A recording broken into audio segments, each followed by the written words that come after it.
The phone call came on a Tuesday morning. I was standing by the kitchen window, watching the birds flit around the feeder I'd hung last autumn. My hands were warm from the cup of tea I'd been nursing since breakfast. The same tea that had long gone cold as I lost myself in thoughts and memories. "Mom? It's Ben. I have some news." My son's voice had that particular tone to it, the one that tried to sound casual but couldn't quite hide the excitement underneath. I recognized it immediately, the same tone he'd used when he called to tell me he'd gotten into law school, when he'd landed his first real job, when he'd bought his first house. "I'm getting married. To Natalie. I proposed last weekend." I felt a smile spread across my face as I clutched the phone closer to my ear. "Oh, Ben, that's wonderful news. Yeah, we're thinking late spring, maybe early June. Nothing too fancy, just close friends and family." "I'm so happy for you both," I said, meaning every word. Natalie had been dating my son for nearly 3 years now. She was smart, ambitious, and had a laugh that filled a room. I'd only met her a handful of times. Ben and I lived in different states, and his visits home had grown increasingly rare. But I'd liked her from the start. "We'll send you all the details soon," Ben continued, his voice already shifting. That subtle change that told me he was wrapping up the call. "Always busy, my son. Always moving on to the next thing. I have to run now, Mom. Meeting in 5. Just wanted you to know." "Of course, dear. Thank you for calling. Give Natalie my love." "Will do. Bye, Mom." The line went dead, and I stood there for a moment, phone still pressed to my ear. 3 years since Richard's death, and the house still felt too big, too quiet, even with the radio playing softly in the background. Too many empty rooms, too many spaces where his presence used to be. I put the phone down and walked back to the window. The birds were still there, oblivious to my news. A red cardinal, Richard's favorite, landed on the feeder, its bright plumage stark against the winter landscape. I touched my wedding ring, still on my finger after all this time. "Our son is getting married, Richard," I said to the empty kitchen. "I wish you were here to see it." I thought about the wedding to come, about seeing Ben in a tuxedo standing tall and handsome, like his father, about meeting Natalie's family, about being the mother of the groom, and for the first time in months, I felt a flutter of excitement. This would be good. A fresh start, a new chapter. What I didn't know then, couldn't have known, was that this wedding would indeed mark the beginning of a new chapter, but not in the way I'd imagined. It would be the start of a journey that would force me to confront truths about my son, about myself, and about the inheritance my husband had left behind, an inheritance I didn't even know existed. But isn't that how life works? The most important turns in our path often come disguised as ordinary moments. A phone call on a Tuesday morning, a wedding invitation in the mail, a son's smile that doesn't quite reach his eyes. I had no way of knowing, as I stood in my kitchen watching the cardinal fly away, that in just a few months' time, I would be standing in that same spot, trembling with a different kind of emotion entirely. Because sometimes the people we love the most are capable of hurting us in ways we never thought possible. And sometimes, the greatest gift we can receive is the strength to stand on our own 2 feet when those we trusted most try to knock us down. I couldn't have known any of this yet. But soon enough, I would learn it all, one painful lesson at a time. And it would begin with a wedding invitation, embossed with silver foil, and a promise that would soon be broken. The invitation arrived 2 weeks later, nestled among bills and advertisements in my mailbox. Cream-colored envelope, my name and address written in elegant calligraphy. Inside, a card with silver lettering announced the union of Benjamin Richard Clark and Natalie Elizabeth Johnson, to be celebrated on the first Saturday in June at Lakeview Gardens, a beautiful venue about an hour's drive from my home. I ran my fingers over the embossed letters, smiling at the memory of my own wedding invitation, much simpler but no less cherished. Richard and I had married young, with little money but abundant hope. We'd built our life together brick by brick. The modest house that eventually became our dream home, the careers that supported us, and of course our son Ben, the center of our world. After Richard's sudden heart attack 3 years ago, I'd retreated into myself, shrinking my life down to manageable proportions. My teaching job at the elementary school, my small garden, my book club, every other Thursday. Ben had called regularly at first, then less so as time passed, and his own life grew busier. I understood. He was building his career, nurturing his relationship with Natalie. I didn't want to be a burden.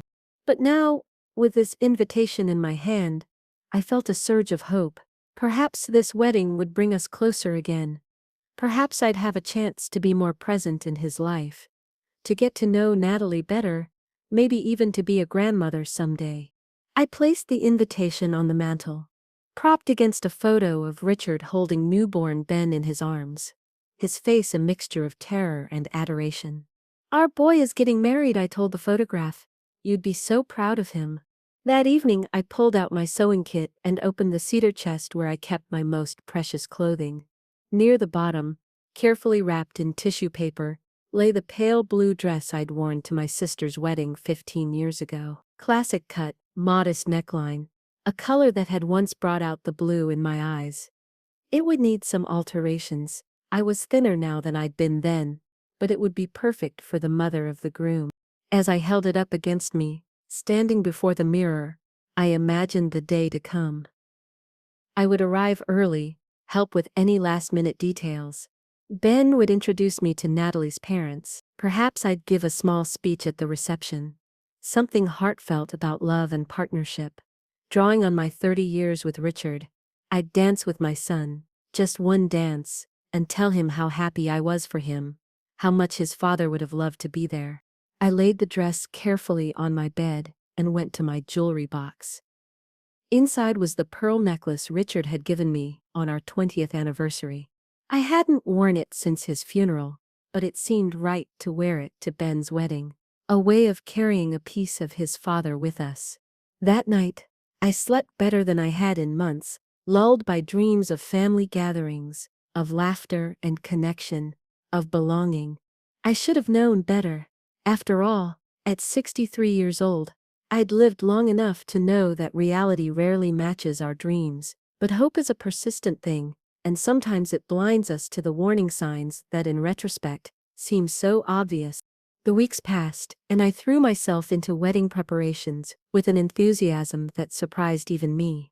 I altered my dress, had my hair trimmed into a more flattering style, even treated myself to a manicure, something I hadn't done since Richard was alive. I found a beautiful crystal vase for a wedding gift, and on impulse decided to bake Ben's favorite childhood dessert, a lemon pound cake with blueberry compote, to bring to the rehearsal dinner. 2 days before the wedding, I called Ben to confirm the details of the rehearsal dinner. "Oh," he said, sounding distracted. "Didn't I tell you? The rehearsal dinner is just for the wedding party and immediate family." I felt a small prick of hurt. "I am immediate family, Ben." "Of course, Mom. I meant, well, Natalie's parents are hosting it at their country club, and space is limited. But we'll see you at the ceremony bright and early." "I see," I said, trying to keep my voice light. "Is there anything you'd like me to bring to the wedding?" "I was thinking of making your favorite lemon cake for the rehearsal, but I could bring it to the reception instead." There was a pause, just a beat too long. "That's really sweet, Mom, but the caterer has everything covered. The menu's been set for months, but thanks for offering." After we hung up, I sat for a long time at my kitchen table, the disappointment, a physical weight in my chest. It was silly to feel hurt. I told myself, wedding planning was stressful, and I was sure Ben had 1,000 things on his mind. Still, as I carefully put away the ingredients I'd bought for the cake, I couldn't help feeling that something was off. The day of the wedding dawned bright and clear, a perfect June day with blue skies and a gentle breeze. I dressed carefully in my altered blue dress, fastened the pearl necklace around my throat, and applied a light touch of makeup. Looking in the mirror, I saw a woman who had aged but not surrendered to age, silver-streaked hair neatly styled, posture still straight from years of teaching young children, eyes clear and bright with anticipation. Not bad for an old widow, I murmured to my reflection. And for a moment, I swore I could hear Richard's voice saying what he always used to say. Old? Where? I don't see anyone old here. I arrived at Lakeview Gardens an hour before the ceremony, as instructed on the invitation. The venue was even more beautiful than I'd imagined. Lush gardens surrounding a glass-walled reception hall that overlooked a serene lake. Staff members bustled about, carrying flower arrangements and adjusting table settings. I approached a young woman with a clipboard, who appeared to be coordinating the event. Hello, I'm Eleanor Clark, Ben's mother. Is there anything I can help with? She consulted her clipboard, frowning slightly. Eleanor? Clark? Oh yes, here you are. She handed me a small card with my name printed on it. This is your table assignment for the reception. The ceremony will be held in the garden pavilion in about an hour. Feel free to take a seat whenever you're ready. I glanced at the card. Table 14. It seemed like an odd number for the mother of the groom. Shouldn't I be at the head table with the wedding party? Excuse me, I said, but I think there might be a mistake. I'm the groom's mother. The coordinator's expression didn't change. Yes, ma'am, I have you right here. Table 14 is correct. Before I could press further, she was called away to deal with another issue.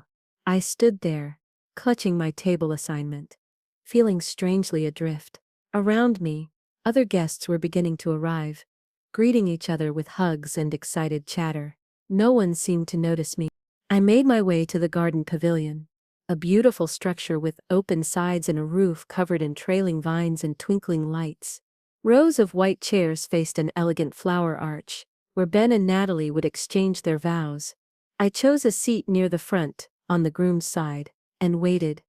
As the pavilion filled, I watched for Ben or Natalie, hoping to catch a glimpse of them before the ceremony. Instead, I saw a middle-aged couple being escorted to the front row. Natalie's parents, I assumed. The seat beside me remained empty, then was filled by a young couple I didn't recognize who barely acknowledged my presence.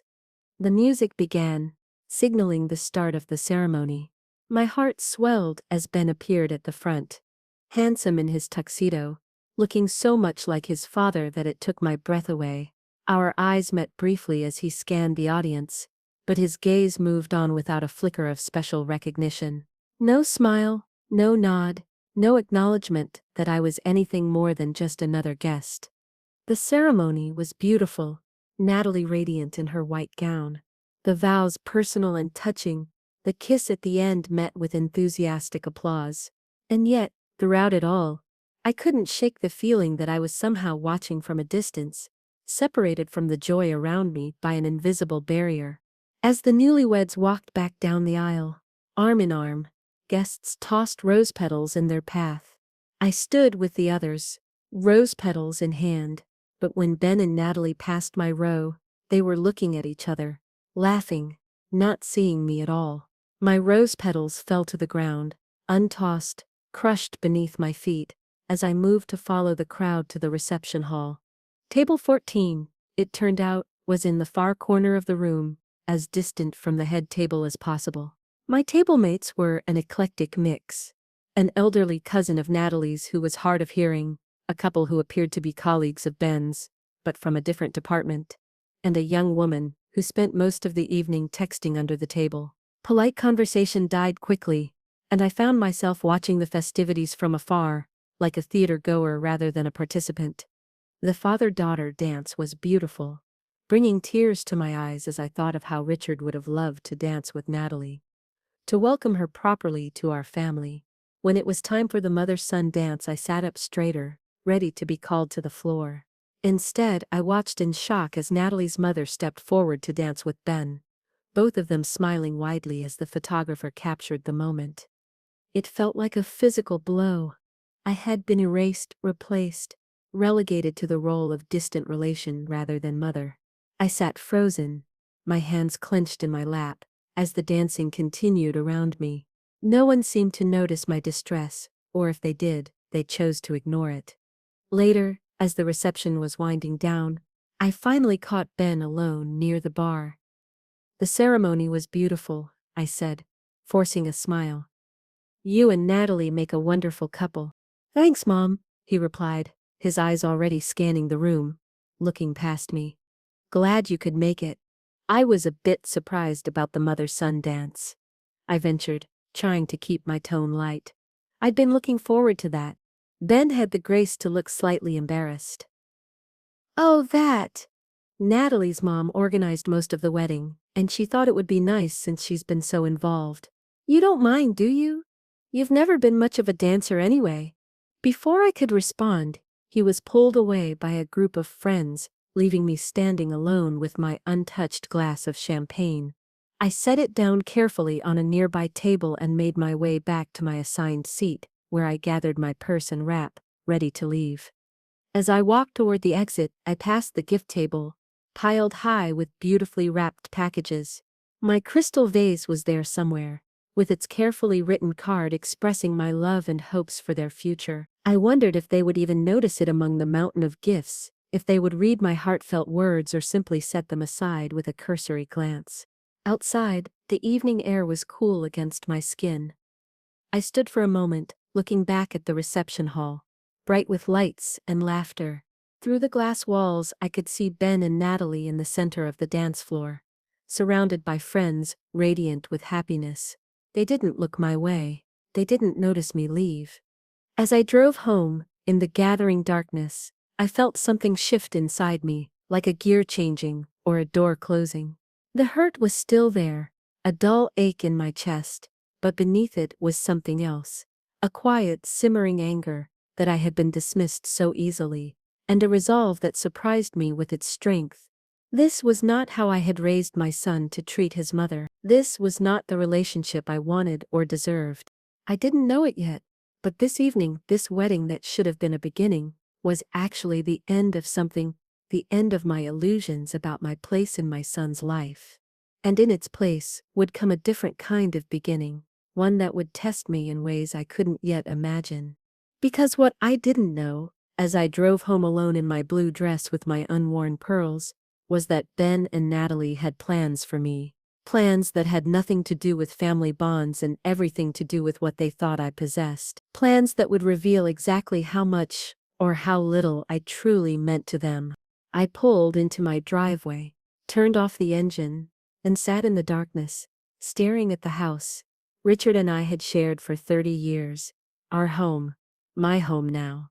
And in that moment, looking at the darkened windows of the place that held so many memories, I made a silent promise to myself.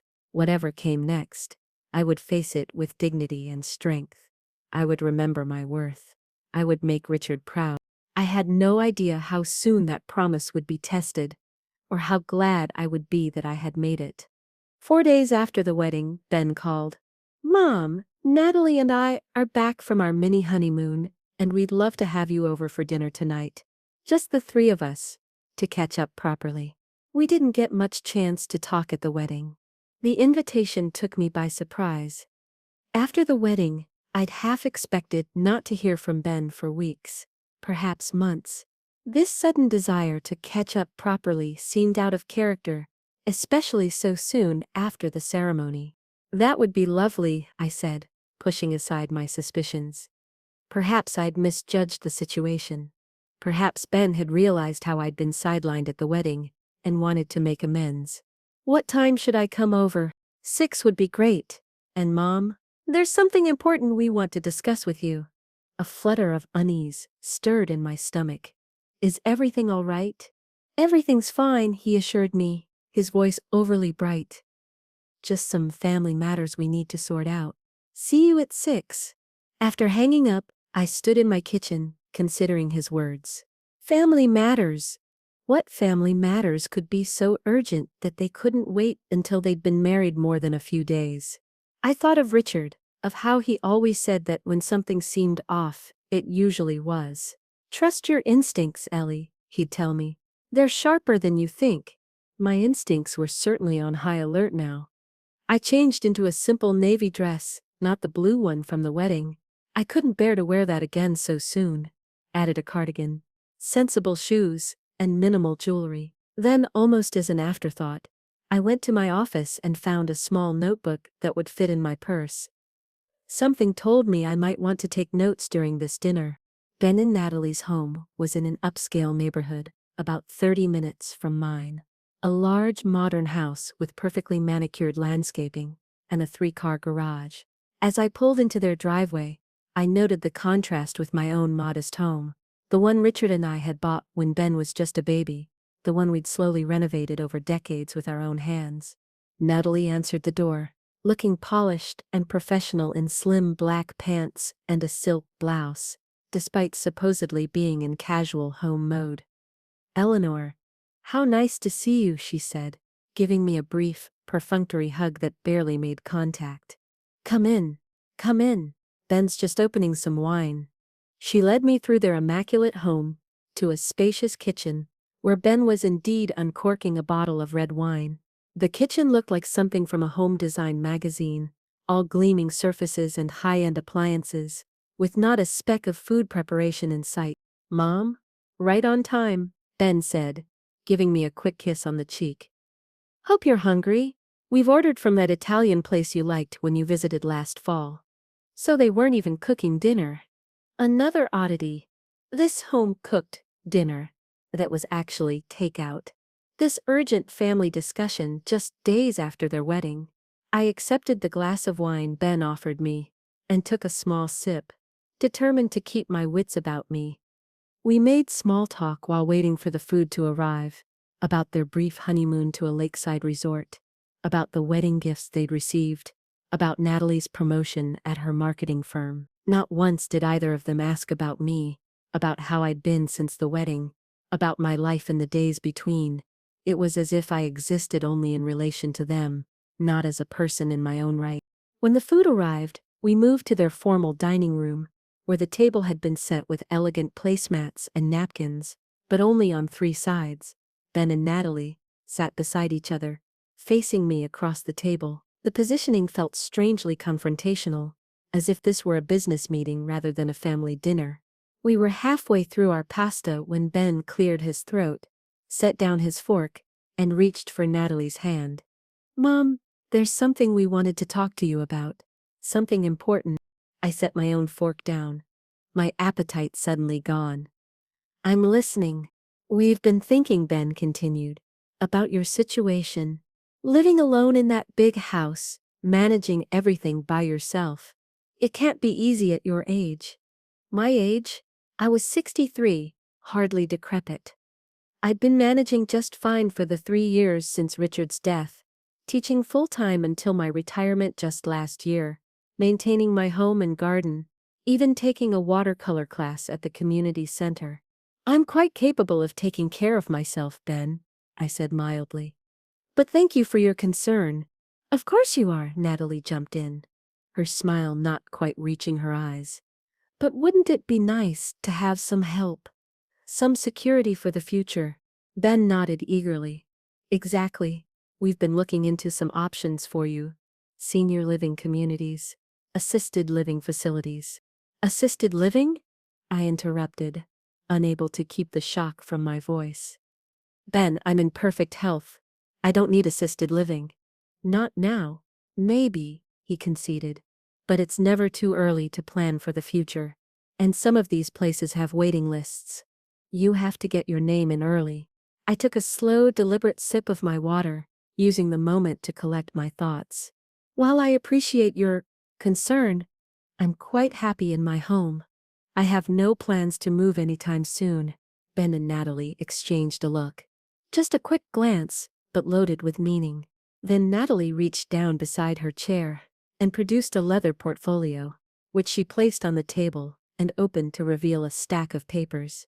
"Eleanor," she said, her tone shifting to something more businesslike, "we completely understand your attachment to your home.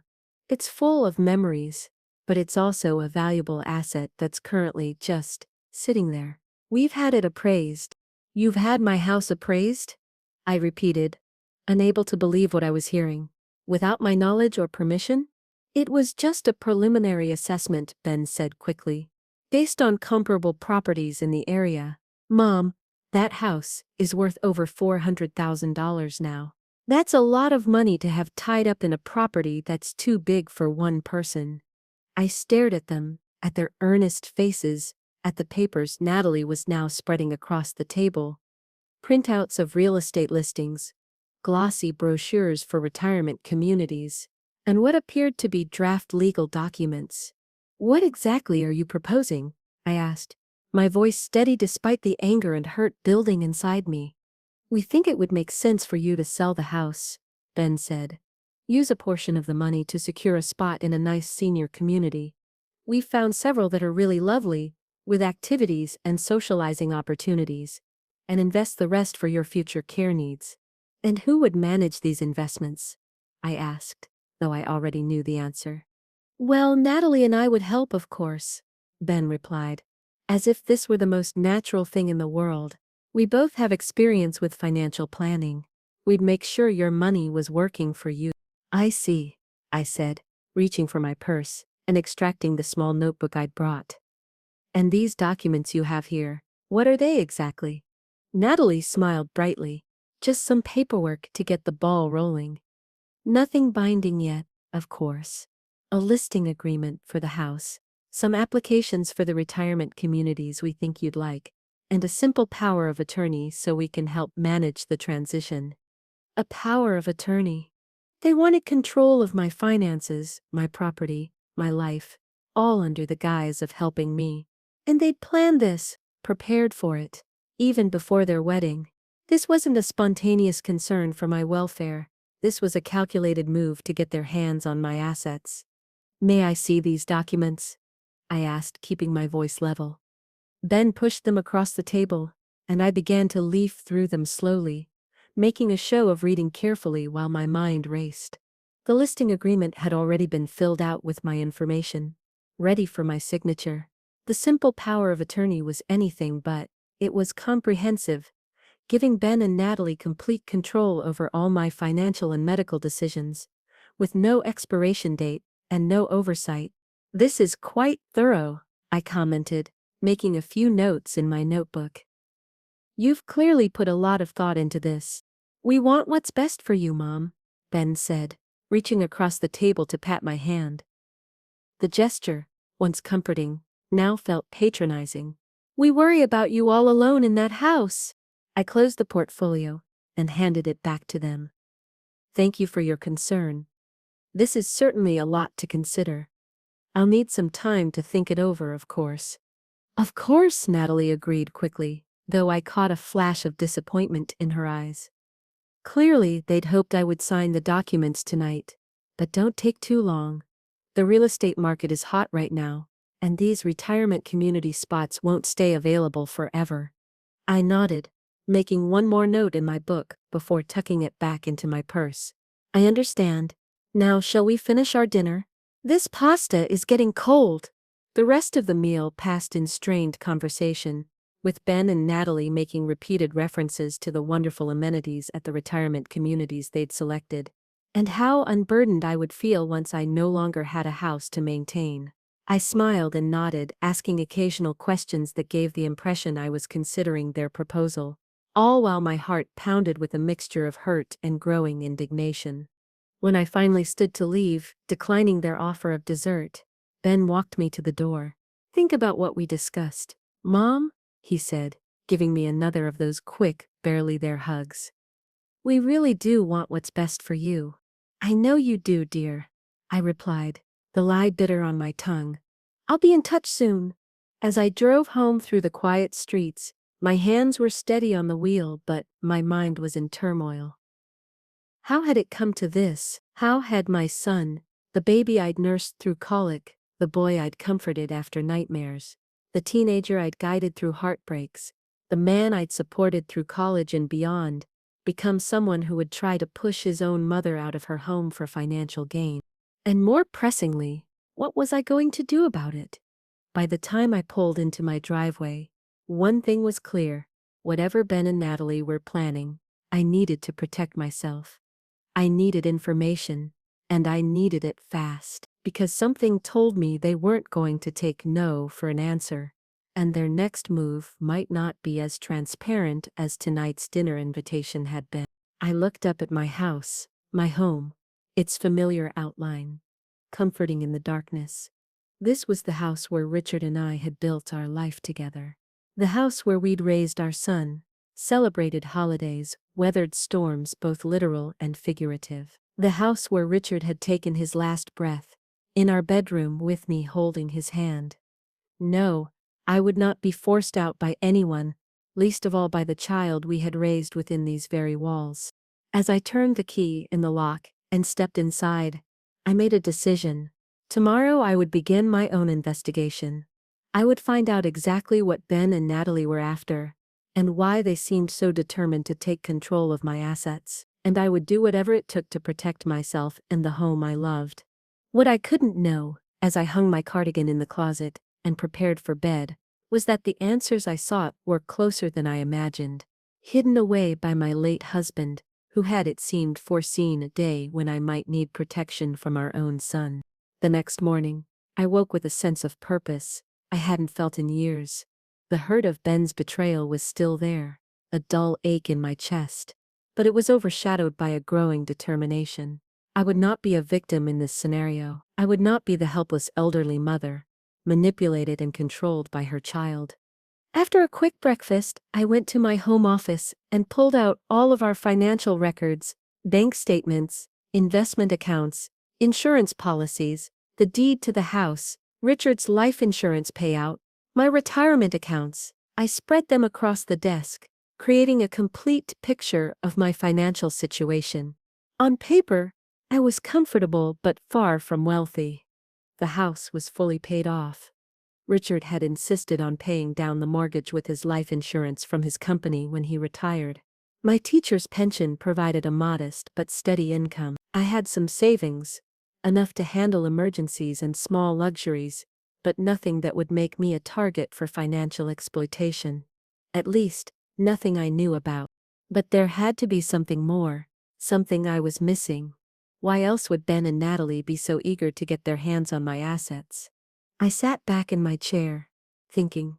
Richard had always handled the bulk of our finances, not because I wasn't capable, but because he'd enjoyed it, had a knack for investments and planning that I lacked. After his death I'd taken over, of course, but I'd kept things simple, maintaining the accounts we already had, following the systems he'd put in place. Had he set up accounts I didn't know about? Made investments I wasn't aware of? And then a memory surfaced. Richard, in the weeks before his heart attack, spending long hours in the basement at his workbench.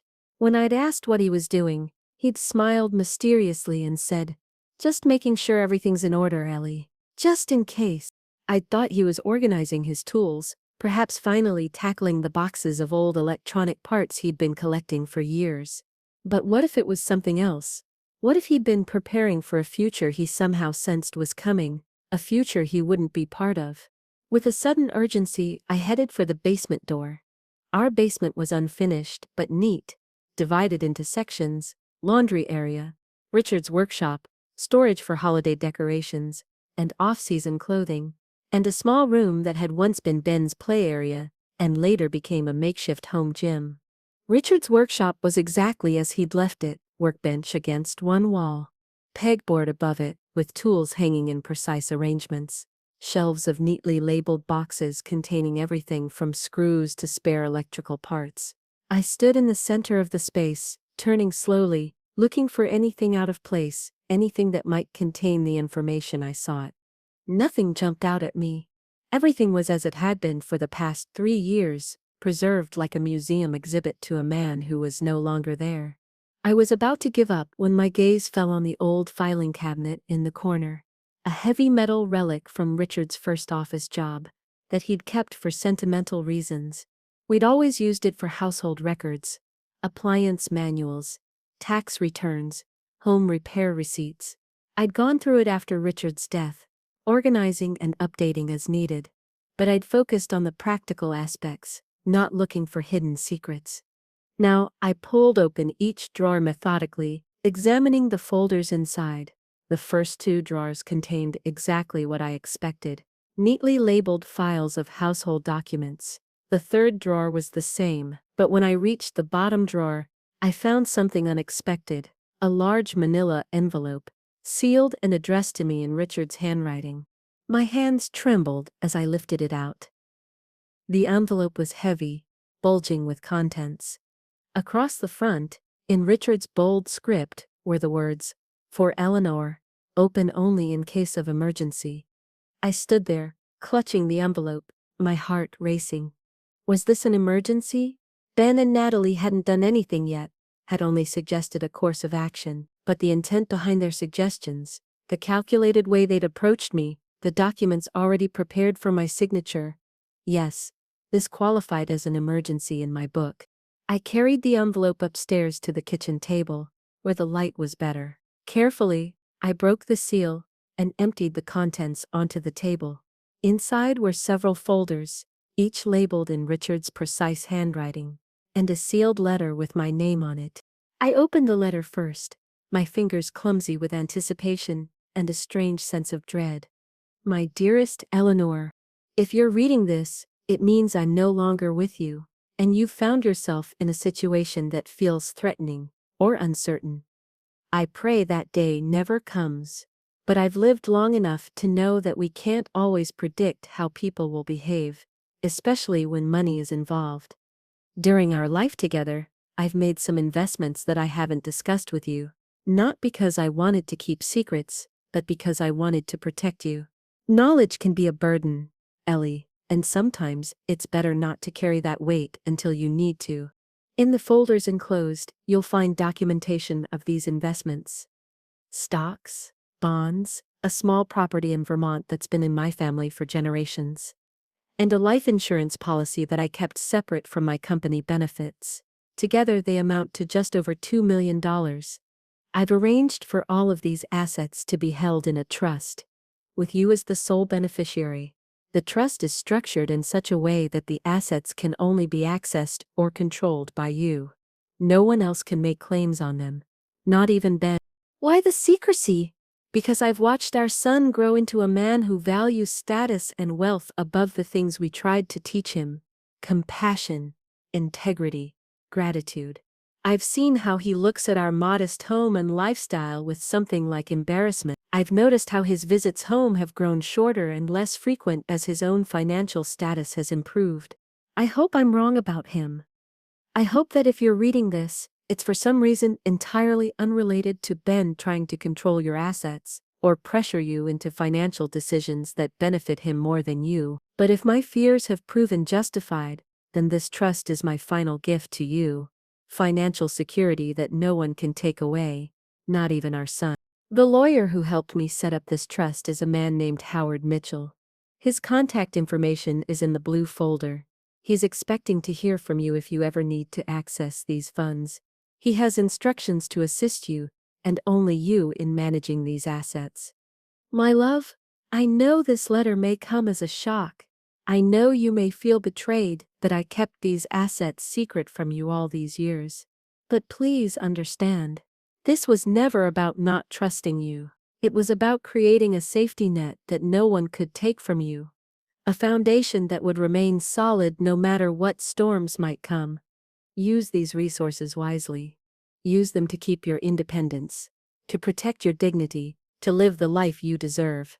And remember that, wherever I am now, I am watching over you with all the love in my heart. Forever yours. Richard! I sat at the kitchen table, the letter trembling in my hands, tears streaming down my face. Richard had known. Somehow, he had seen the path our son was taking, had recognized the potential threat long before I had, and he had acted to protect me, even from beyond the grave. I wiped my eyes and began to examine the folders methodically. Everything was exactly as Richard had described. Documentation of investments, property deeds, insurance policies, all held in a trust with me as the sole beneficiary. The total value was actually closer to $2.3 million now, thanks to some particularly successful stock investments. $2 million. I had been sitting on $2 million and hadn't even known it. No wonder Ben and Natalie were so eager to gain control of my assets. But how had they known about this trust when I hadn't? Had Richard told Ben about it, or had they somehow discovered its existence through other means? I checked the folders again, and found a recent bank statement for the trust.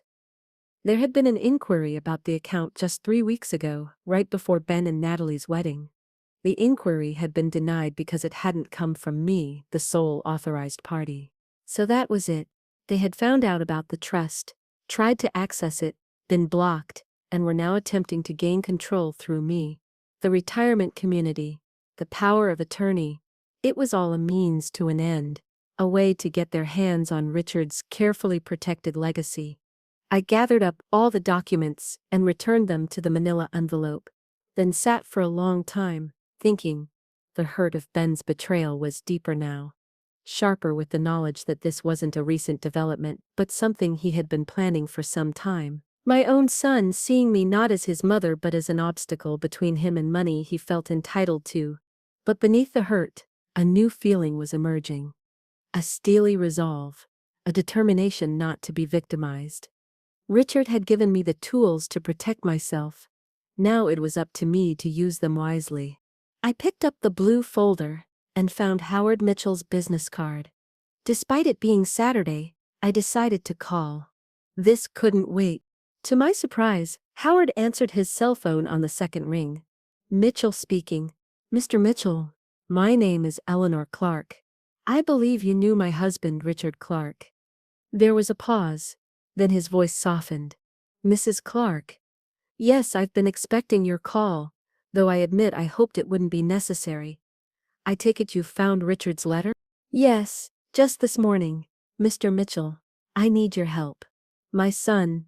I faltered, the words painful to say aloud. Your son is attempting to gain control of your assets, he finished for me, including the trust Richard established. Yes. How did you know? There was an inquiry about the trust 3 weeks ago. Someone claiming to be acting on your behalf tried to access information about the accounts. We shut it down immediately, as per Richard's instructions. But I had a feeling they might try again through other means. I explained about Ben and Natalie's dinner invitation, the retirement community brochures, the power of attorney they'd wanted me to sign. Howard listened without interrupting, then said, Mrs. Clark, I think we should meet in person as soon as possible. Is tomorrow morning convenient for you? We arranged to meet at his office at 10 the next day. After hanging up, I felt a strange mixture of emotions. Grief over the relationship with my son that seemed irrevocably damaged, but also a growing sense of empowerment. I was not helpless.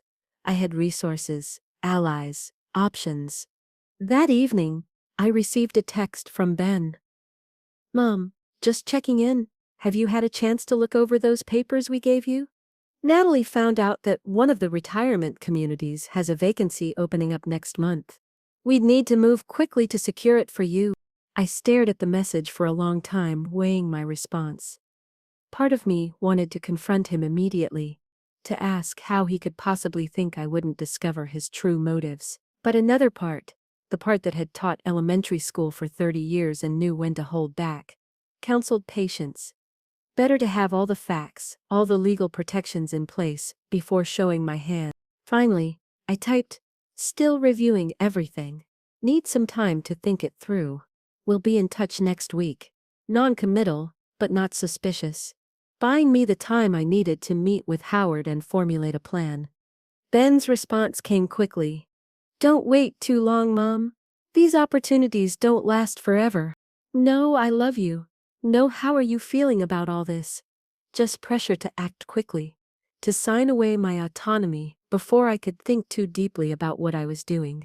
I set the phone down without replying and went to bed early, emotionally exhausted, but more determined than ever to protect myself and the legacy Richard had left me. The next morning dawned bright and clear. I dressed carefully in a tailored pantsuit I hadn't worn since my retirement. Applied light makeup and styled my hair. Looking in the mirror, I saw not a vulnerable widow but a woman of strength and purpose. We've got this, Richard, I whispered to my reflection. Howard Mitchell's office was in a converted Victorian home in the historic district of our town. The interior had been modernized while preserving the original woodwork and charm. Howard himself was younger than I'd expected, perhaps in his late 40s, with kind eyes behind fashionable glasses and a firm handshake. Mrs. Clark, It's an honor to finally meet you, he said, ushering me into a comfortable office, with windows overlooking a well-tended garden. Richard spoke of you often, and with great admiration. Please, call me Eleanor, I said, settling into the chair he offered. And I wish I could say the same about you, but as you know, Richard kept your existence and the trust a secret from me. Howard nodded, his expression sympathetic. Richard had his reasons for the secrecy, as I'm sure you've gathered from his letter. He was deeply concerned about protecting your financial future, particularly from potential family pressures. You mean from my son? I said bluntly. Yes, Howard admitted. Richard came to me about 7 years ago, concerned about some patterns he was observing in Ben's behavior and attitudes. Nothing criminal or even overtly problematic, but troubling nonetheless. An increasing focus on material wealth. Some comments about your modest lifestyle being settling for less. A tendency to view relationships in transactional terms. 7 years ago, Ben would have been in his late 20s then, just starting his career in finance. I remembered noticing changes in him around that time. A new focus on status symbols, designer clothes, the right addresses, the right restaurants. I'd attributed it to youthful ambition, to finding his way in a competitive field. Richard had seen something deeper, something potentially dangerous to my well-being. Richard hoped he was overreacting, Howard continued.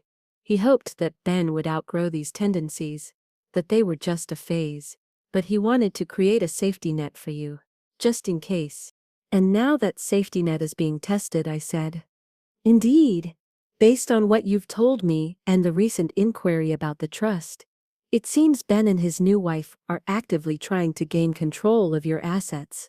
The power of attorney they wanted you to sign would have given them that control, though they would still have faced legal hurdles accessing the trust specifically. What can I do to protect myself? I asked. Howard leaned forward, his expression serious but reassuring. First, don't sign anything they give you. Not a power of attorney. Not a listing agreement for your house. Nothing. Second, we need to reinforce the legal protections around the trust and your other assets. Richard set up strong safeguards, but we can make them even stronger. Over the next 2 hours, Howard outlined a comprehensive plan. We would update my will to explicitly exclude Ben from any control over my estate, designating a trusted friend as executor instead. We would establish a revocable living trust for my house and other assets outside of Richard's trust, with provisions that would make it virtually impossible for anyone to challenge or override my wishes. We would set up a system of checks and balances, including regular reviews with Howard and a financial advisor he recommended, to ensure that all my financial decisions remained truly my own. What about Ben? I asked, as we finished our discussion. How do I handle him and Natalie now? They're expecting me to agree to their plan. Howard considered this. You have several options. You could confront them directly, let them know you're aware of the trust and their attempts to access it. This might lead to an open conflict, but at least everything would be on the table. Or, I prompted, or you could play along temporarily, express interest in their suggestions, while delaying any actual decisions. This would give us time to put all these new protections in place before they realize what's happening. It's duplicitous, but it might lead to a less explosive confrontation in the end. I thought about it, weighing the options. The direct approach appealed to the teacher in me. Clear boundaries, explicit consequences. But the more strategic approach might give me better protection in the long run. I think I'll take a middle path, I said finally. I won't confront them about the trust specifically, but I will make it clear that I'm not interested in selling my home or signing a power of attorney.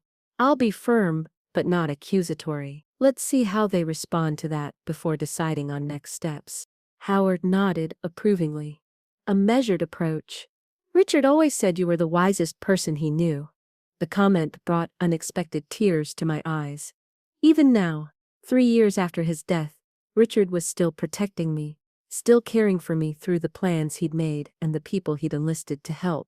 As I left Howard's office with a folder full of documents to review and a follow-up appointment scheduled for later that week, I felt a complex mixture of emotions: grief for the son I thought I had, determination to protect myself from the son he had become, gratitude for Richard's foresight, and a surprising sense of my own strength. I was not a victim in this story. I was a woman taking control of her life, her future, her security. On the drive home, I decided to stop at my favorite cafe for lunch. I needed some time to process everything I'd learned, to prepare for the conversation I would have with Ben. The cafe was quiet, just a few tables occupied. I chose one by the window, ordered a cup of soup and a pot of tea, and settled in with my thoughts. I was halfway through my meal when my phone buzzed with a text from Ben. "Mom, we need to move on that retirement community spot. Can we come by your house tonight to get those papers signed? Around 7. The urgency, the presumption that I would simply sign whatever they put in front of me. It was all so clear now, so transparent in its manipulation. I took a deep breath and typed my response. "Ben, I've given this a lot of thought. I appreciate your concern, but I'm not interested in selling my home or moving to a retirement community at this time. And I won't be signing a power of attorney. I'm quite capable of managing my own affair." I hit send before I could second guess myself. Less than a minute later, my phone rang. Ben calling, no doubt to try to persuade me in real time. I let it go to voicemail, not ready for that conversation yet. Instead, I finished my soup, paid my bill, and headed home, preparing myself for whatever came next. Ben called 3 more times that afternoon. I didn't answer. Instead, I spent the time reviewing the documents Howard had given me, making notes, formulating questions. I was taking control of my financial future in a way I never had before, and there was something empowering about that, despite the painful circumstances that had necessitated it. Around 6:30, just as I was considering what to make for dinner, I heard a car pull into my driveway. Looking out the window, I saw Ben's sleek black SUV, with him and Natalie inside. They hadn't waited for my response to their request to come over. They'd simply shown up, presumably with papers in hand, expecting me to comply with their plans. I smoothed my hair, straightened my shoulders, and went to answer the door before they could ring the bell. "Ben, Natalie," I said, my voice calmer than I felt. "I wasn't expecting you." "Mom, we need to talk," Ben said, pushing past me, into the foyer, Natalie right behind him. He was carrying a leather portfolio similar to the one they'd brought to dinner. "You can't just dismiss these plans we've made for you. We've put a lot of effort into finding the right situation for your future." "For my future," I repeated, closing the door, and following them, into my living room, where they had already seated themselves on the sofa. "Or for yours?" Ben blinked, momentarily thrown off script. "What do you mean?" "I mean," I said, taking a seat across from them, "that I'm curious why you're so invested in selling my home and controlling my finances. Is it truly concern for my welfare, or is there something else motivating your sudden interest in my situation?" Natalie jumped in, her voice smooth and practiced. "Eleanor, we understand this must feel overwhelming. Change is scary, especially at your age. But we really do have your best interests at heart." "At my age," I echoed. "I'm 63, Natalie. Not exactly ancient. I'm in good health, financially secure, and perfectly happy in my home. So again, I'm curious about your insistence that I need to make these drastic changes." Ben leaned forward, his expression a careful mix of concern and firmness. "Mom, you may feel fine now, but things can change quickly. Dad's heart attack taught us that.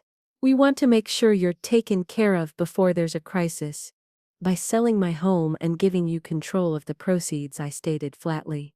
"By transitioning to a more appropriate living situation and allowing us to help manage your finances," he corrected, his tone growing more impatient. "Mom, this is happening whether you like it or not. The smart thing would be to cooperate with us and make this as smooth as possible." I felt a chill at his words, at the thinly veiled threat beneath them. "What exactly do you mean by this is happening, whether I like it or not? I'm a competent adult. You can't force me to sell my home, or sign over my financial autonomy. Ben's face hardened. Actually, if necessary, we can petition for guardianship. If we can demonstrate that you're not making sound decisions about your care and finances, a court could grant us the authority to make those decisions for you. I stared at him, momentarily speechless. My son was threatening to have me declared incompetent if I didn't comply with his demands. This was beyond manipulation. This was elder abuse. Ben, I said finally, my voice steady despite the storm of emotions inside me. I want you to listen very carefully. I am not selling my home. I am not moving to a retirement community. I am not signing a power of attorney or any other document giving you control over my finances. And if you attempt to pursue guardianship, you will find yourself facing a team of lawyers who will make sure that never happens. His eyes widened slightly. He hadn't expected such firm resistance. Mom, be reasonable. I am being entirely reasonable, I interrupted. What's unreasonable is you and Natalie showing up at my home with demands and threats, treating me like I'm incapable of making my own decisions. Now, I think it's time for you to leave. This isn't over, Ben said, standing abruptly. You're not thinking clearly about this. We'll give you some time to reconsider, but eventually you'll see that our way is the only sensible option. Natalie gathered their portfolio, her pleasant facade slipping to reveal a flash of anger. We're only trying to help, Eleanor. You're being very ungrateful. I walked them to the door, maintaining my composure, even as my heart broke at what my relationship with my son had become. Goodbye, Ben. Goodbye, Natalie. Please don't come back unless you're ready to treat me with the respect I deserve. I closed the door behind them and watched through the window as they got into their car, Ben gesturing angrily as he spoke to Natalie. Only when they had backed out of the driveway and disappeared down the street did I allow myself to sink onto the stairs, my legs suddenly weak, tears finally coming. How had it come to this? How had my sweet boy, the child Richard and I had raised with such love and care, become someone who would threaten his own mother for financial gain? Had we spoiled him too much? Not taught him enough about empathy and respect? Or was this a path he had chosen despite our best efforts? I sat there on the stairs for a long time, grieving not just for the son I thought I had, but for the relationship I had hoped might still be salvaged. That hope seemed foolish now, naive in the face of Ben's naked aggression and entitlement. Finally, I wiped my eyes, stood up, and went to the kitchen to make a cup of tea. As I waited for the kettle to boil, I called Howard Mitchell. They came to my house, I told him when he answered. Ben threatened to pursue guardianship if I don't comply with their plans. Howard's voice was grim. That's a serious threat, Eleanor, but not one they can easily follow through on. Still, we need to move quickly to put those protections in place. Can you come to my office tomorrow morning? We'll get everything signed and filed. I'll be there, I promised. After hanging up, I took my tea to the living room and sat in Richard's old chair, feeling his absence keenly. You were right about him, I said aloud, as if Richard could hear me. You saw what I couldn't, or wouldn't see, but you also gave me the means to protect myself, and for that, I will always be grateful. In that moment, despite the pain of Ben's betrayal, I felt a strange sense of peace. The illusions were gone now. I could see clearly the path ahead. Not an easy one, certainly, but one I would walk with my eyes open and my head held high. The battle lines had been drawn. Ben and Natalie wanted control of my assets, including the trust they somehow knew about but couldn't access. I wanted to maintain my independence and protect what Richard had left me. It was, at its core, a simple conflict, though the emotions involved were anything but simple. As I sipped my tea and watched the evening shadows lengthen across my living room, the living room I had no intention of giving up, I made a promise to myself and to Richard's memory. I would fight for what was mine. I would protect the legacy he had left me, and I would not allow anyone, not even our own son, to bully or manipulate me into giving up my autonomy. The road ahead might be difficult, but I was not walking it alone. I had Richard's foresight, Howard's expertise, and most importantly, my own newfound strength and determination. Whatever came next, I would face it head on, without fear. Little did I know that next would come sooner than expected, and would test my resolve in ways I couldn't yet imagine. 3 days after Ben and Natalie's confrontational visit, I had signed all the necessary paperwork in Howard Mitchell's office. My house was now in a revocable living trust, with ironclad provisions to prevent anyone from forcing a sale without my explicit consent. My will had been updated to name my dear friend Caroline as executor instead of Ben. Additional safeguards had been put in place around Richard's trust, requiring multiple forms of identification and in-person verification for any transactions. I felt lighter, more secure, having taken these concrete steps to protect myself. But the emotional weight of Ben's betrayal still hung heavy on my heart. I found myself avoiding certain rooms in the house. Ben's old bedroom, the den where we'd played board games on family nights, the kitchen table where I'd helped him with homework year after year. Too many memories, too much pain when contrasted with the present reality. Howard had advised me to be prepared for Ben's next move. He won't give up easily, he warned, not with that much money at stake. Be vigilant, document everything, and call me immediately if anything concerning happens. I took his advice seriously, installing a security camera at my front door, keeping my phone with me at all times, and maintaining a detailed log of all communications with Ben. But for several days, there was nothing, no calls, no texts, no surprise visits. The silence was almost more unnerving than the confrontation had been. Then, exactly a week after their visit, I received a text from Natalie, not Ben. Eleanor, I feel terrible about how things ended the other night. Ben was too harsh, and we approached everything wrong. Could we meet for coffee? Just you and me? I'd like to try to smooth things over. I stared at the message, suspicion immediately flaring. Why would Natalie reach out instead of Ben? Why the sudden desire to smooth things over, when they had been so aggressively insistent just a week ago? It felt like a trap, a new approach when the direct assault had failed. I showed the message to Caroline when she came over for our weekly lunch date. Caroline had been my friend for over 20 years, the person I'd leaned on most after Richard's death.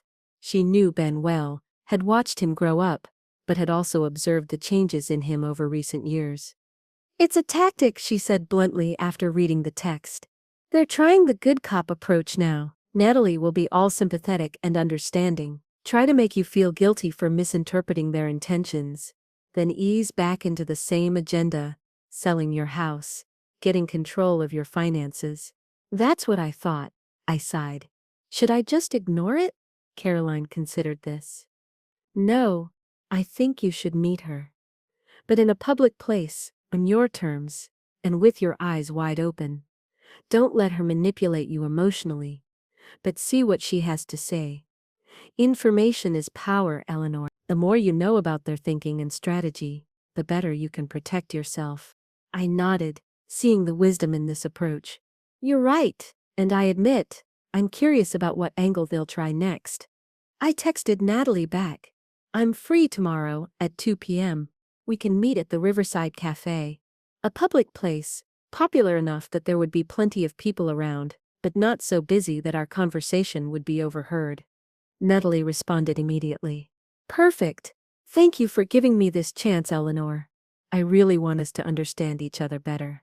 The next day, I arrived at the cafe 15 minutes early, deliberately choosing a table near the front window, where I could see Natalie arrive, and where the staff would have a clear view of our interaction. I ordered a pot of tea and waited, my mind running through possible scenarios, preparing responses to likely manipulations.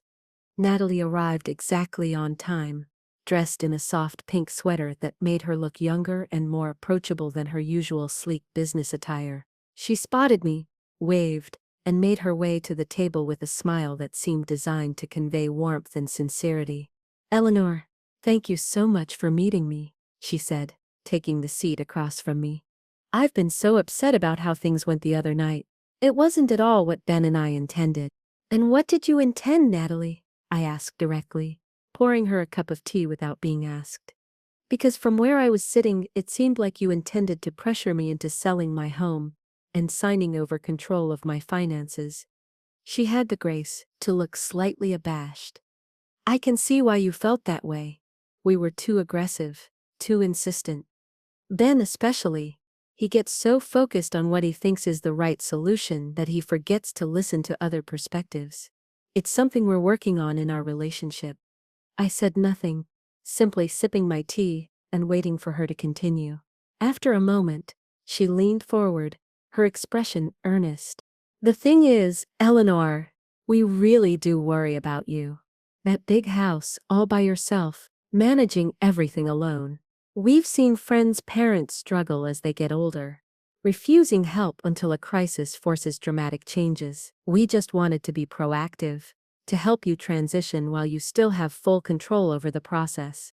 It was a good performance, concerned, reasonable, framing their attempted takeover as loving care.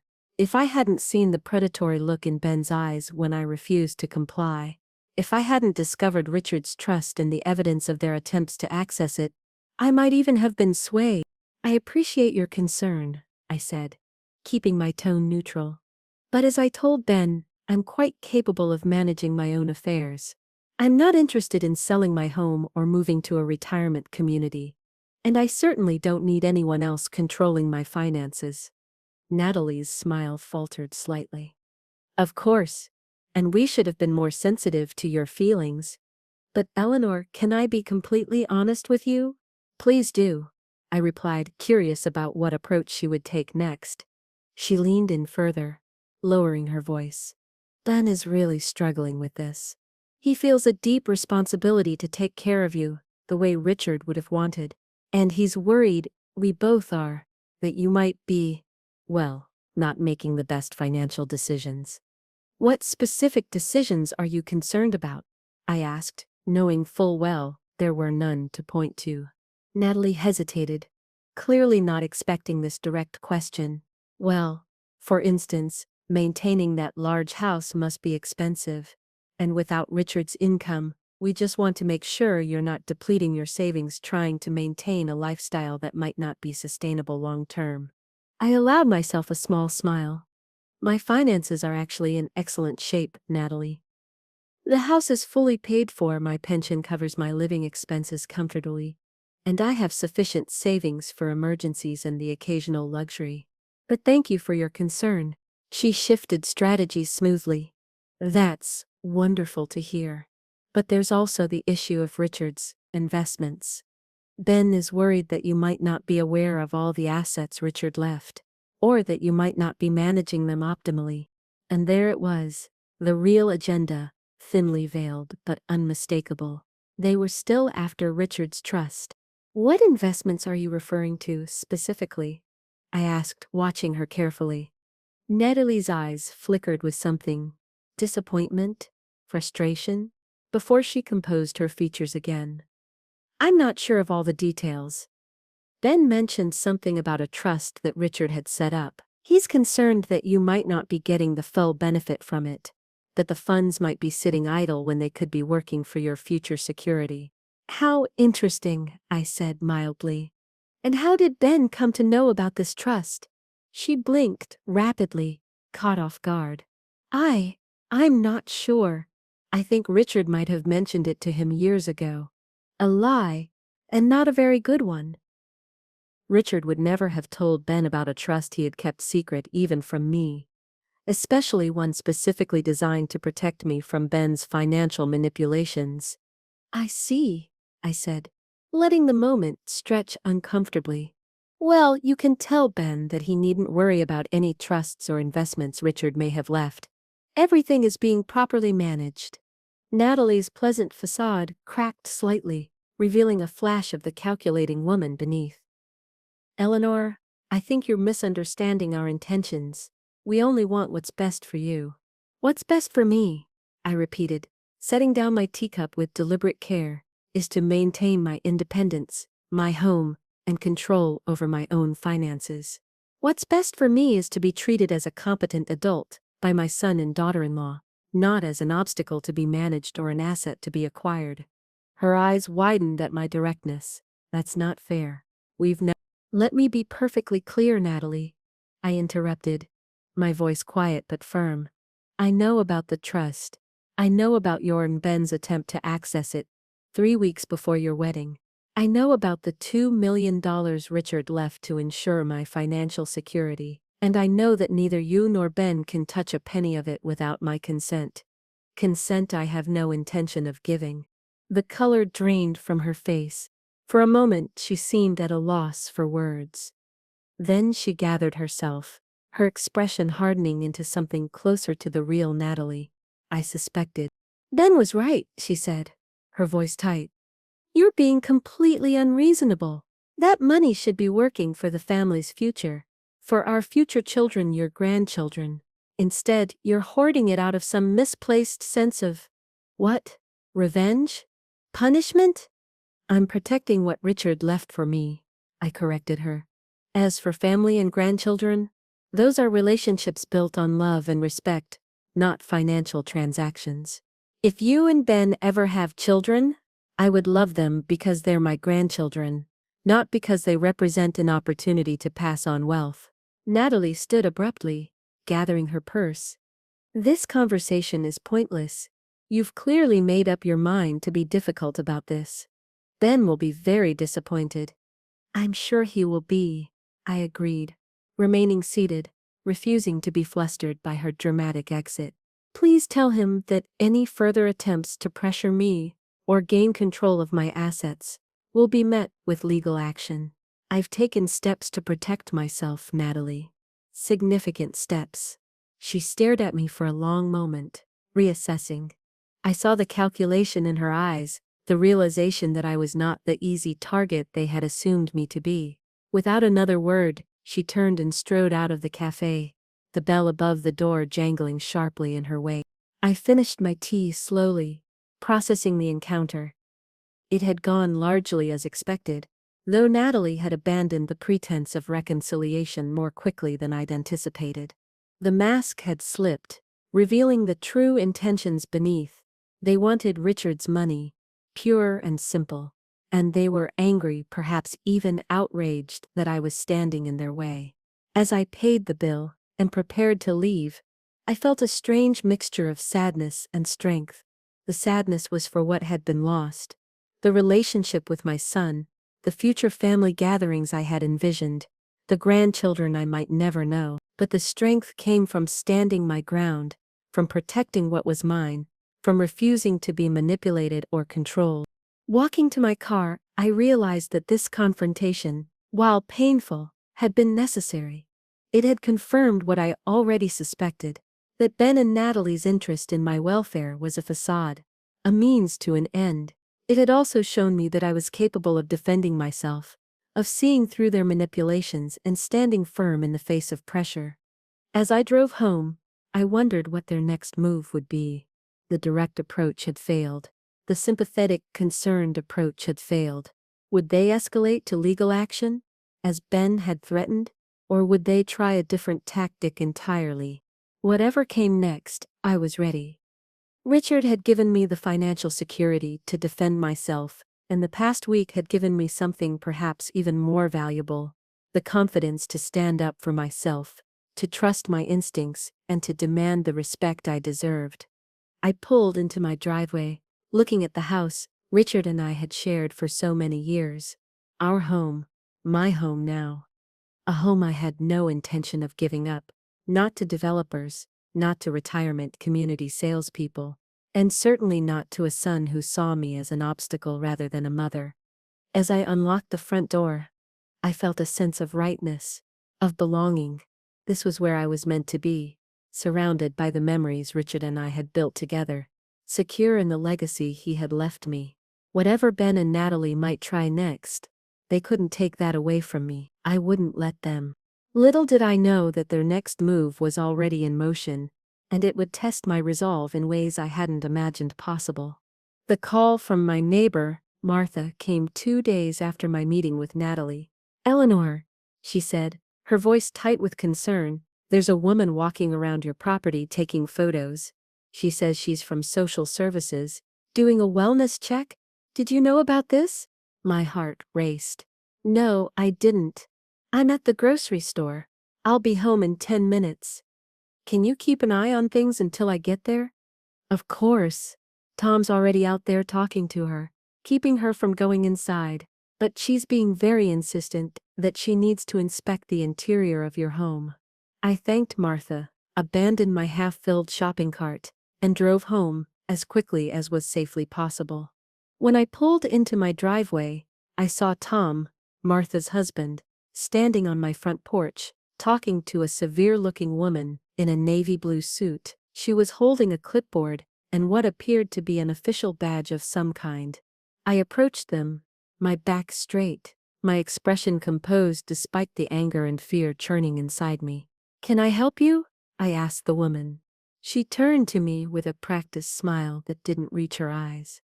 Mrs. Clark, I'm Patricia Wilson from Adult Protective Services. We received a report expressing concern about your living conditions and possible self-neglect. I'm here to conduct a wellness check. I see, I said, my voice steady. May I see some identification, please? She held out her badge, which did indeed identify her as Patricia Wilson, from the county's Adult Protective Services Division. It looked legitimate, though I wasn't familiar enough with such credentials to be certain. Thank you for watching out for my home, Tom, I said to my neighbor. I can handle things from here. Tom hesitated, clearly reluctant to leave me alone with this woman. You sure, Eleanor? Martha and I are right next door if you need anything. I'm sure. Thank you. Once Tom had returned to his own property, I turned back to Miss Wilson. Now, what exactly is this about? I'm in perfect health, my home is well maintained, and I'm more than capable of caring for myself. Someone close to you has expressed serious concerns about your living conditions and mental capacity, Miss Wilson continued. They've indicated that your home may be unsafe, that you've been refusing reasonable assistance, and that you might be making financial decisions that put you at risk. I took a deep breath, keeping my expression neutral even as I connected the dots. This had Ben and Natalie written all over it, a new tactic when their direct approaches had failed. I understand you need to follow up on reports, I said carefully. But I can assure you that these concerns are unfounded.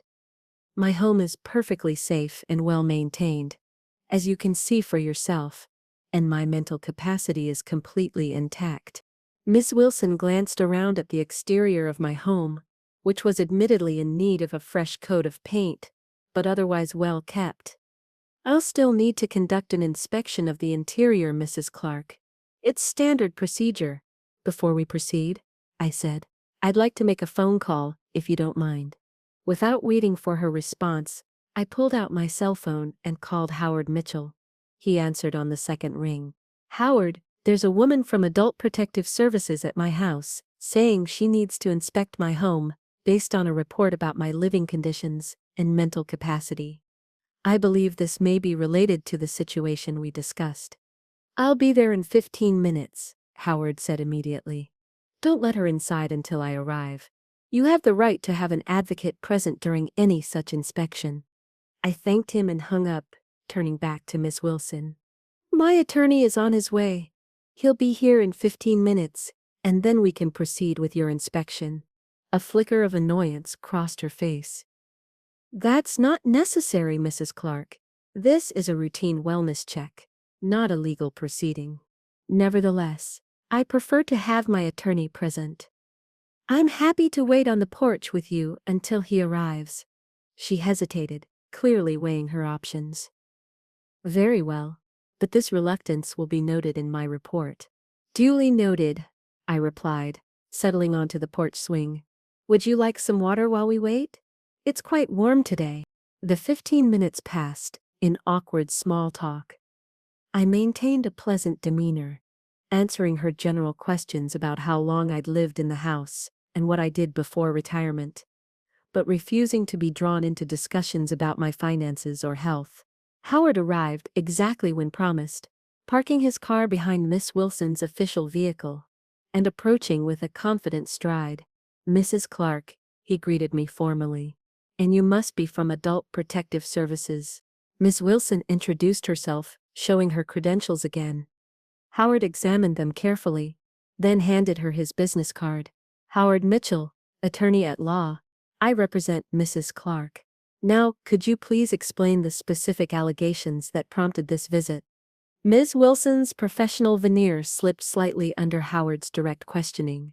We received a report from a family member expressing concern about Mrs. Clark's living conditions and possible financial exploitation. Which family member? Howard asked sharply. I'm not at liberty to disclose that information, she replied. Howard nodded as if he'd expected this response. Was it Mrs. Clark's son by any chance? Benjamin Clark? Miss Wilson's eyes widened slightly, a tell that Howard had hit the mark. Let me save us all some time, Howard continued.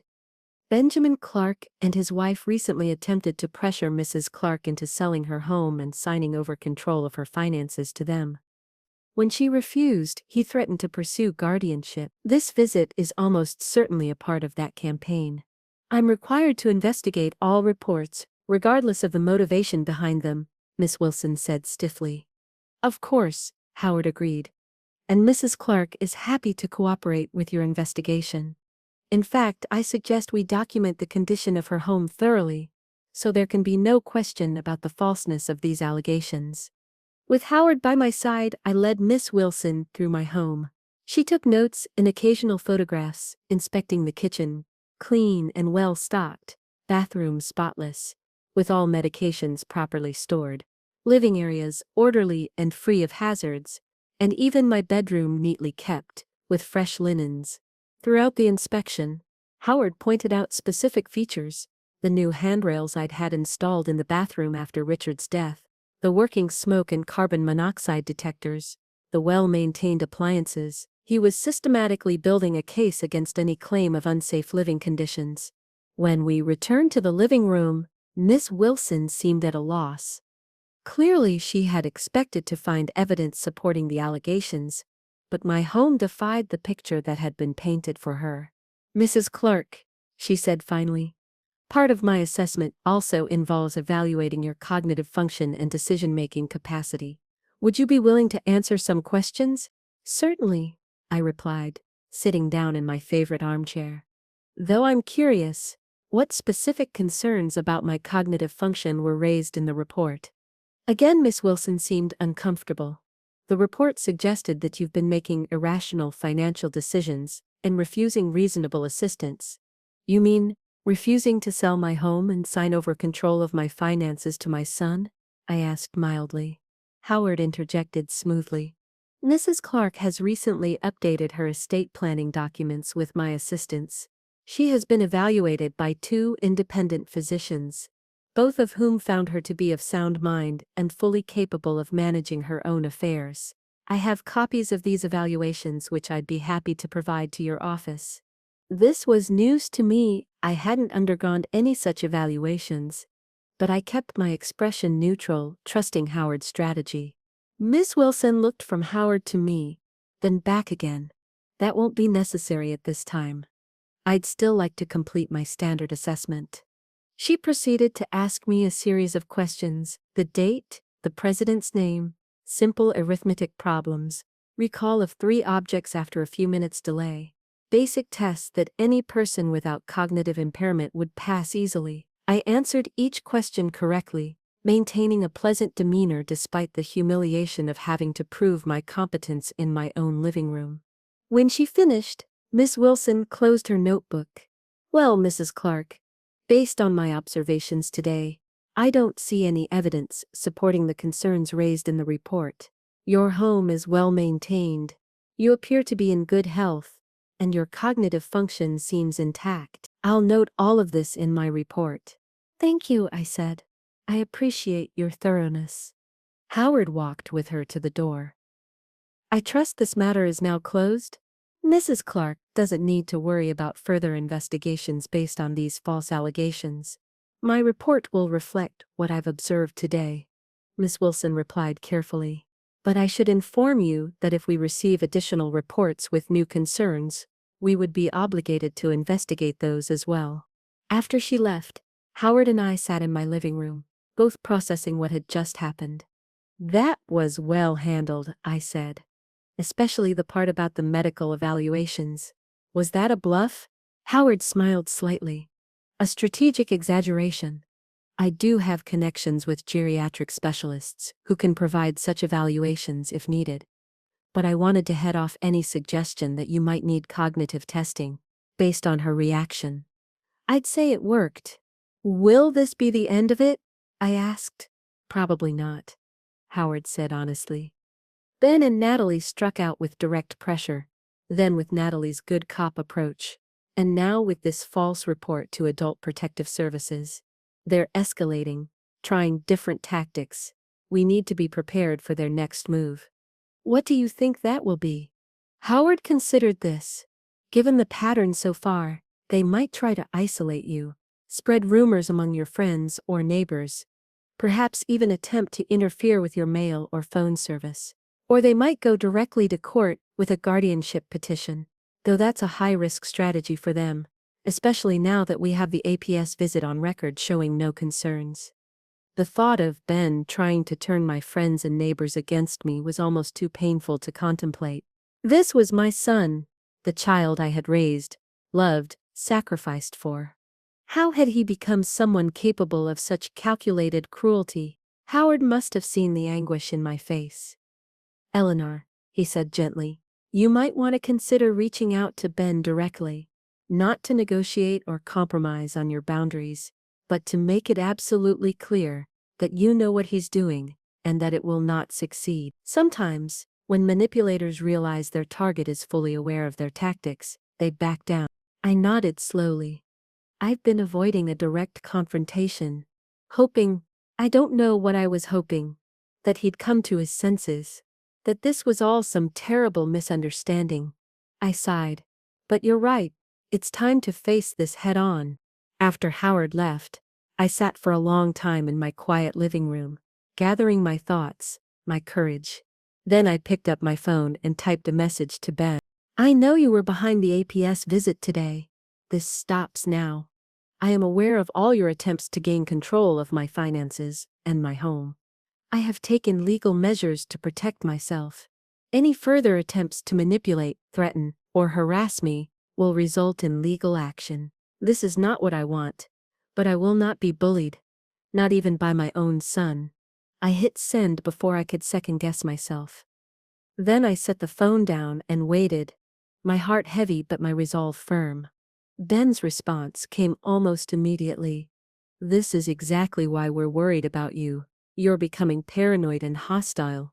We're only trying to help, but clearly you're not thinking rationally anymore. Classic gaslighting. Attempting to make me doubt my own perceptions, to question my sanity. If I hadn't already seen the pattern so clearly, if I hadn't had Howard's validation of my concerns, such accusations might have shaken my confidence. But now, they only strengthened my determination. I typed back, I have documentation of everything.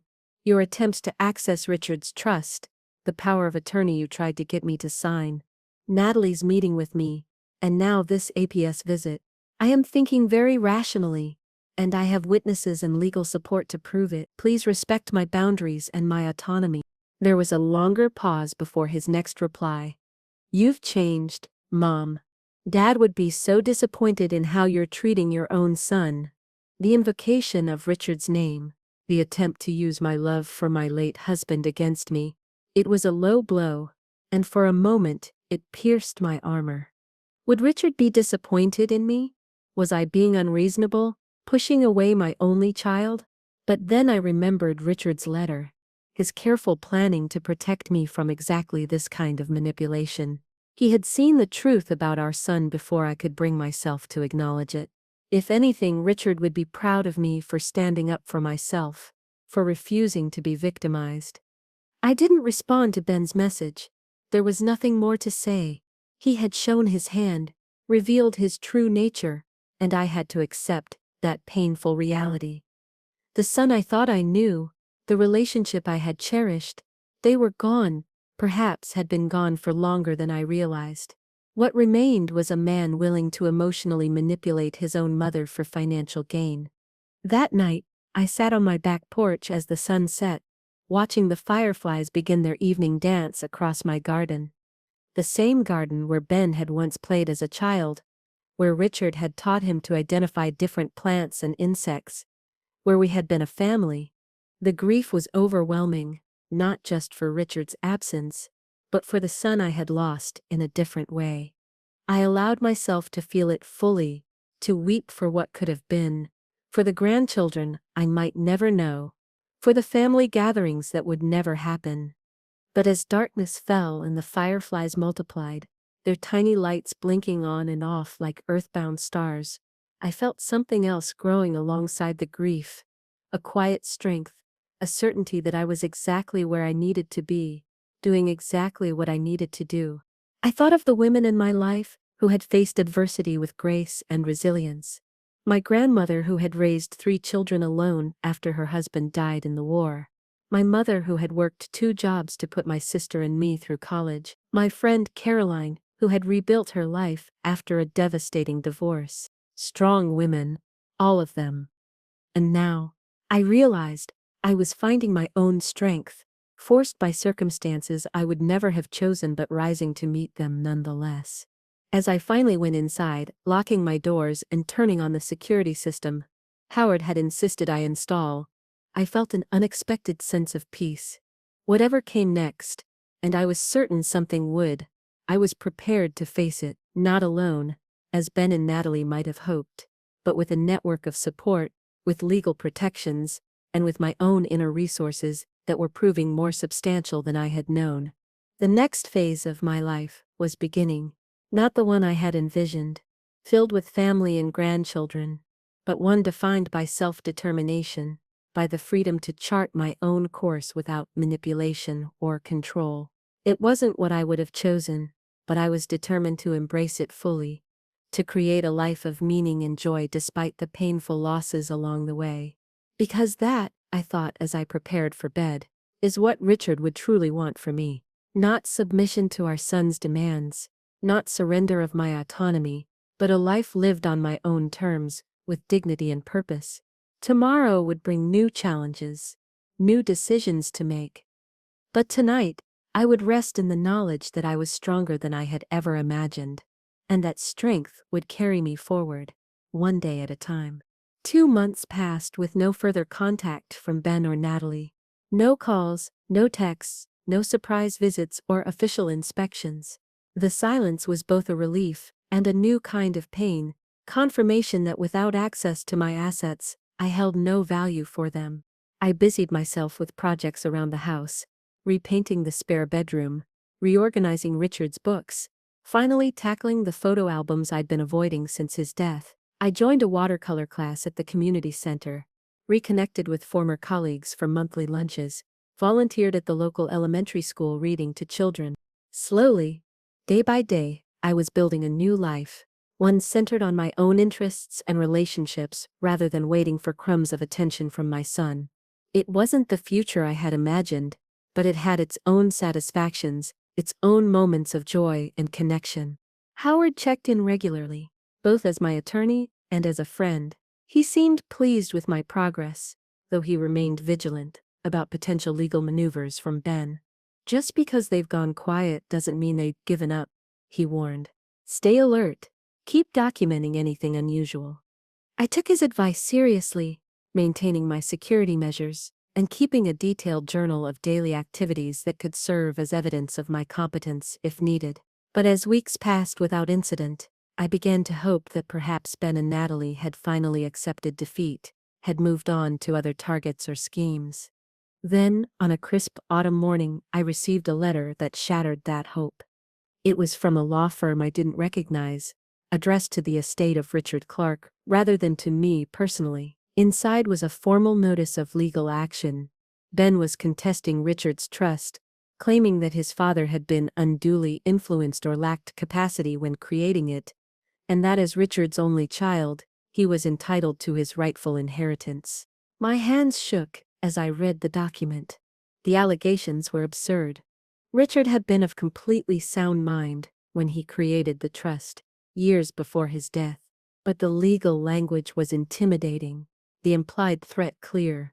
This was no longer about manipulation or pressure, this was a direct legal attack. I called Howard immediately.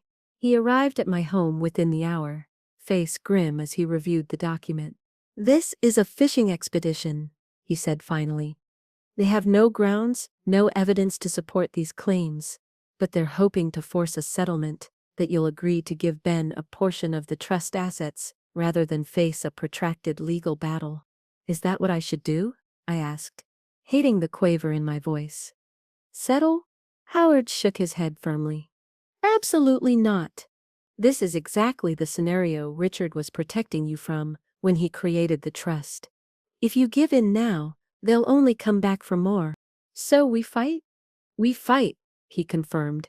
"And we have every advantage: solid documentation, a properly executed trust, and the clear evidence of their prior attempts to gain control of your assets, which establishes a pattern of predatory behavior."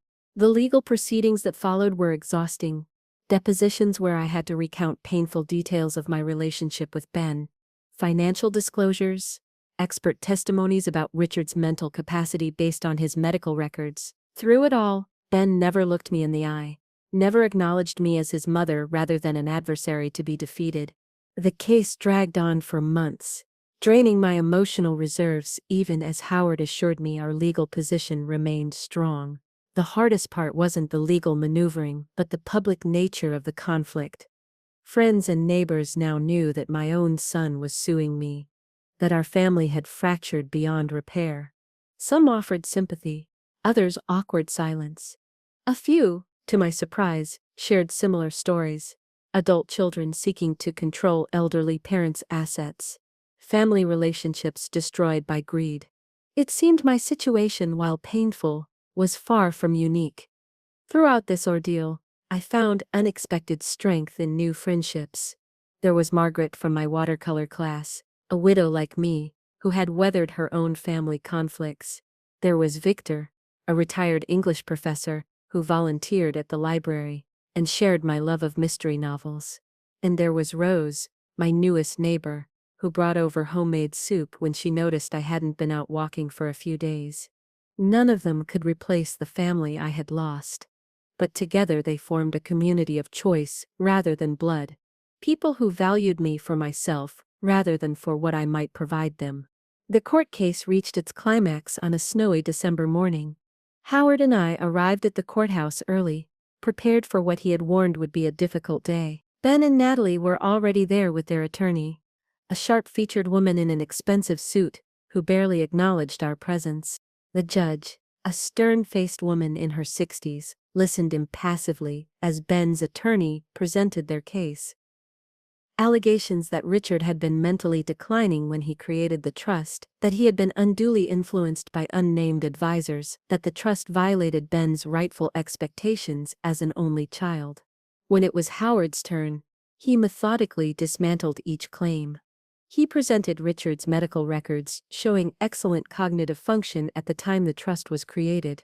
He submitted the letter Richard had left me, explaining his concerns about Ben's financial motives. Most damning of all, he produced documentation of Ben and Natalie's attempts to access the trust before our estrangement, proving that they had known about it all along, contrary to their court filings. Finally, Howard called me to testify. I took the stand, my back straight despite my pounding heart, and answered his questions clearly and calmly. Yes, Richard had been of sound mind. No, I had not known about the trust until after Ben began pressuring me to sell my home. Yes, I had documentation of all their attempts to gain control of my assets.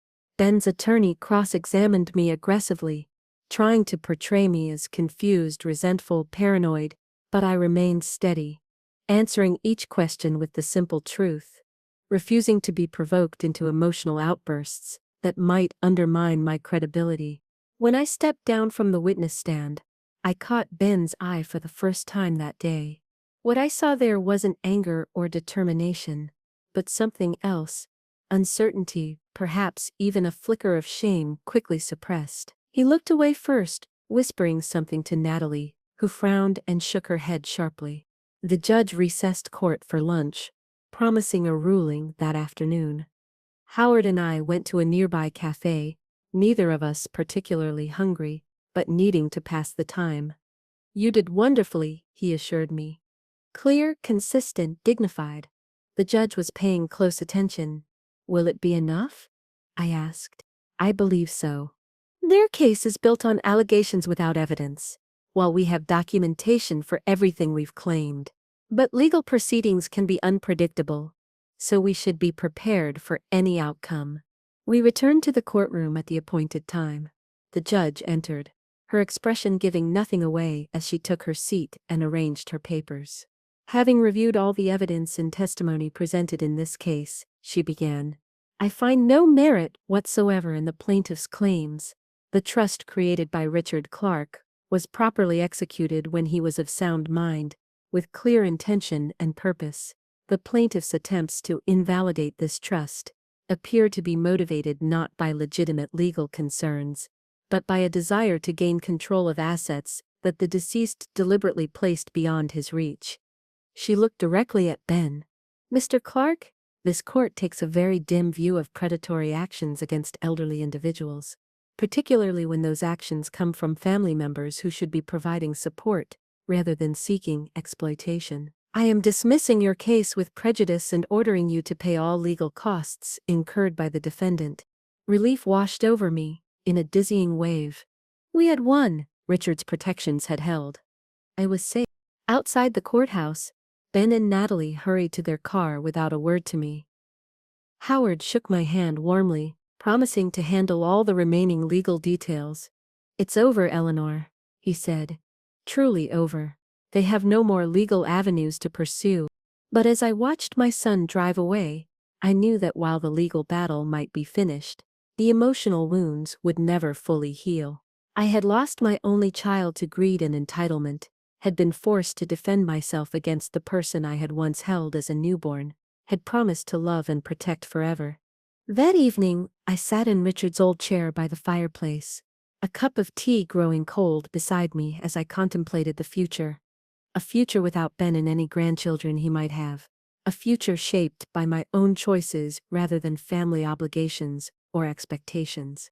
There was grief in that future, certainly, but also possibilities I hadn't considered before.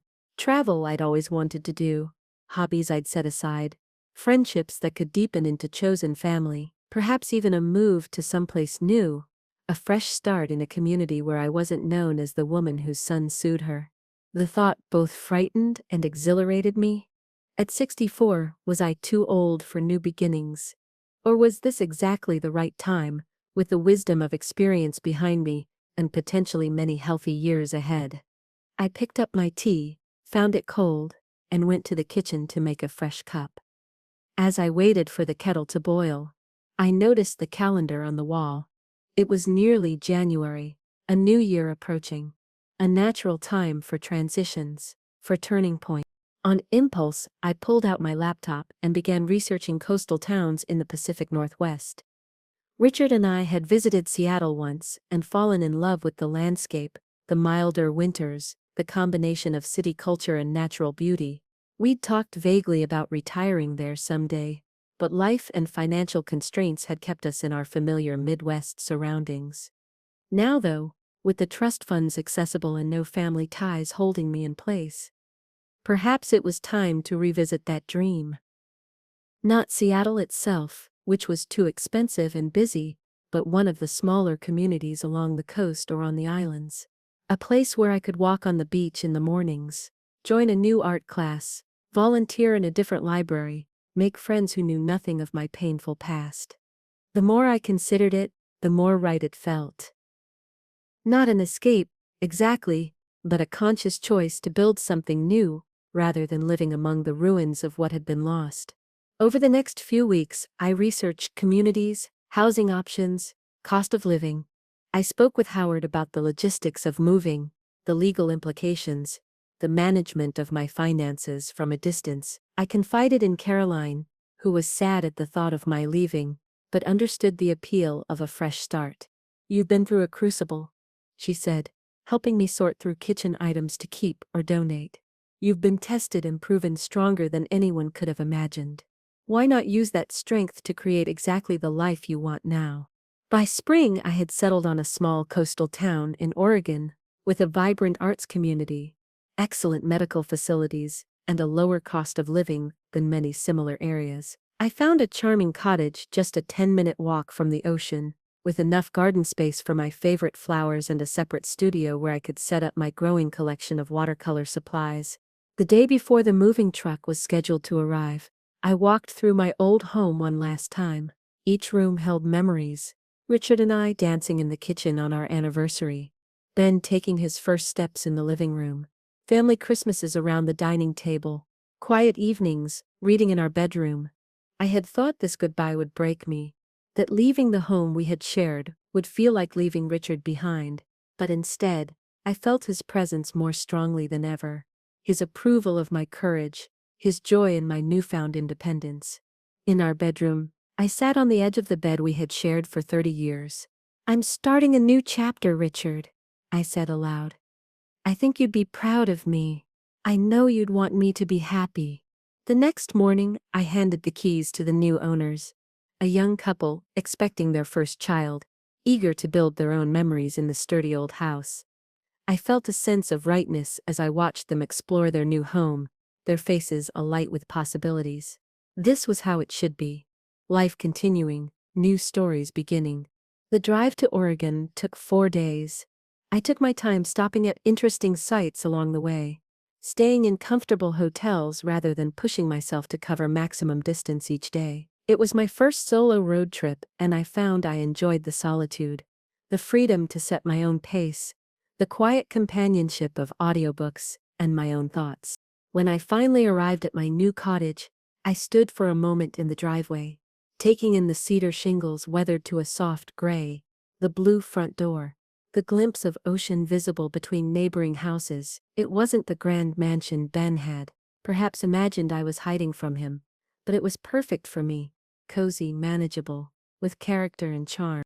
The local realtor who had helped me find the property greeted me with a welcome basket and introductions to a few neighbors who had come to help me settle in. Within hours, I had invitations to a community potluck, a book club meeting, and a guided tour of the best walking paths along the shore. That evening, I sat on my new porch, watching the sunset paint the sky in shades of pink and gold. The air smelled of salt and pine, so different from the familiar scents of my old neighborhood. Everything was new, unexplored, full of potential. I thought of Ben briefly, wondering if he ever thought of me, if he regretted the choices that had led to our estrangement. I had left my forwarding address with Howard, instructing him to pass it along if Ben ever reached out with genuine remorse. But I wasn't holding my breath. Some bridges, once burned, cannot be rebuilt. Instead, I focused on the horizon, on the future unfolding before me. I had survived loss, the loss of my husband, my son, my home, but I had also discovered strengths I never knew I possessed, formed new connections, created a life that belonged fully to me.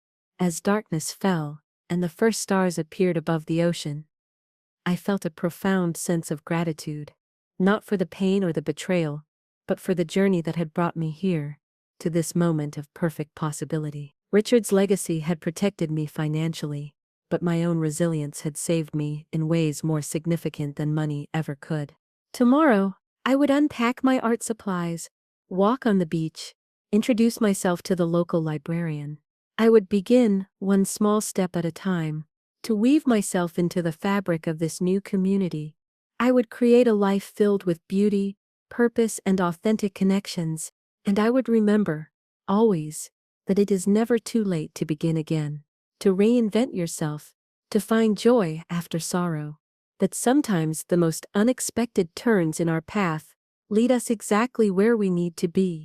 The inheritance Richard left me was valuable, yes, but the true inheritance, the one that would sustain me through whatever challenges still lay ahead, was the discovery of my own strength, my own worth, my own capacity for renewal and growth.